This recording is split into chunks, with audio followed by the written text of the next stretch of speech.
নীলকুণ্ঠা গ্রাম পঞ্চায়েতের উদ্যোগে আজকে রক্তদান শিবির ছিল। আমাদের জেলা এবং ব্লকের নির্দেশ ছিল, সেই মতো করে আমরা প্রস্তুতি নিয়েছিলাম। আজকে প্রচণ্ড বর্ষার জন্য একটু যেন মনে হয় একটু তা হয়েছে, কিন্তু তাহলেও আমরা প্রায় 60 জনকার মতো রক্ত আমাদের দিয়েছে। এত বর্ষার পরেও মানুষ স্বতঃস্ফূর্তভাবে রক্তদান শিবিরে অংশগ্রহণ করছে। আমরাও খুশি এবং আমার নীলকুণ্ঠা জিপির সমস্ত স্টাফ সহ পঞ্চায়েত সদস্যরা সবাই উপস্থিত ছিল এবং সবাই খুশি। আমরা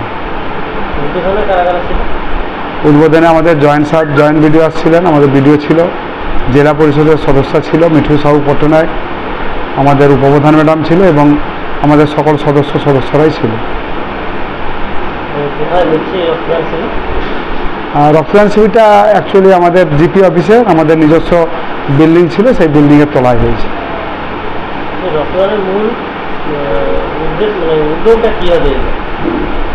রক্তদানের মূল উদ্যোগ হচ্ছে যে আমাদের অতি গরম, তাতে দেখছি যে রক্তের খুবই চাহিদা, তাই আমরা উদ্যোগ নিলাম যে রক্তদানটা মহৎদান একটা, যেই জন্য আমরা কিছুদিন আগে আমাদের ক্লাবে একটা রক্তদান করেছি, সেখানে প্রায় 50 জন রক্ত দিয়েছে। আবার আজকে আমরা এখানে করলাম, এখানেও প্রায় 60 জন আমাদের রক্ত দিয়েছে। তো মূলত আমরা রক্তের চাহিদা পূরণের জন্য আমাদের রক্তদান শিবিরটা উদ্যোগ নেওয়া এবং জেলার এবং ব্লকের নির্দেশ ছিল, সেই মতো করে আমরা রক্তদান শিবিরটা করলাম।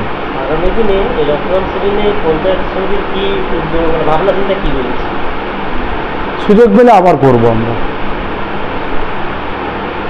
আরও আমাদের বেশি হতো তো, কিন্তু যেহেতু বর্ষার জন্য অতি বর্ষা, আবার সকাল থেকে ওঝরে বর্ষা হচ্ছে, তাই একটু লোক কম হচ্ছে, নাহলে আমাদের টার্গেট ছিল 120 জনকার, সেই মতো করে আমরা সমস্ত প্রস্তুতিও নেওয়া ছিল।